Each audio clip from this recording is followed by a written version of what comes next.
लेकिन ये साला कर क्या रहा है यहाँ पे? और अभी तो रुको, क्लाइमैक्स अभी बाकी।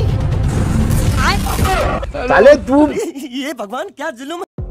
ডিসক্লাইমার, এই ভিডিওটি কেবলমাত্র এন্টারটেইনমেন্ট পারপাসে বানানো, তাই আবার কেউ গায়ে মাখবেন না। ओके তো হ্যালো বন্ধুরা, আজকে আপনাদের আবার একবার জোকার বাঙালি পেজে সুস্বাগতম। বন্ধুরা, আজকে আপনাদের এমন কিছু লোকেদের মজার কাণ্ডকলাপ দেখাবো যেগুলো দেখার পর আপনি ঠিক এইভাবেই হাসবেন। আর ভিডিওটি ভালো লাগলে একটি লাইক করে চ্যানেলটির পাশে থাকবেন। ঠিক আছে, তো চলুন শুরু করা যাক। এলাকার জামাই, আমাদের বাড়ির জামাই, তোমরা এলাকার জামাই? ভাই রে ভাই, দাড়ি তো এখনো বেরি হয়নি, আর এদিকে বন্ধু দাড়ি কাটায় প্রচন্ড ব্যস্ত। কমেন্টে আপনার সেই বন্ধুর নাম বলে যাবেন যার এখনো দাড়ি বের হয়নি। मैं नहीं बताऊंगा।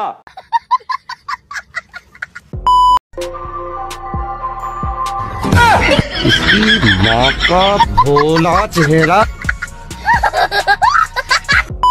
যেমন ডাক্তার তার তেমন রুগী, কিন্তু যাই হোক, ডাক্তাররা তো বুঝতে পারলো যে এই সূচ গাঁথলে রুগীদের কতটা কষ্ট লাগে। अरे सुधरो रे, अभी तो सुधर जाओ।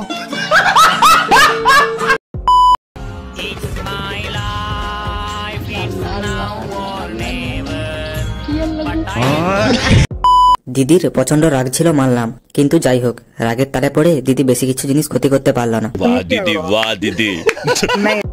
তারপরে বলো, বিয়ে করে কেমন লাগছে? শখের মানুষকে বিয়ে করেছি, বাসন তো মাজতেই হবে বস। ভাই, এটা কোনো ব্যাপারই না, তুমি তো নিজের শখের মানুষকে বিয়ে করতে পেরেছো, এটাই বড় কথা।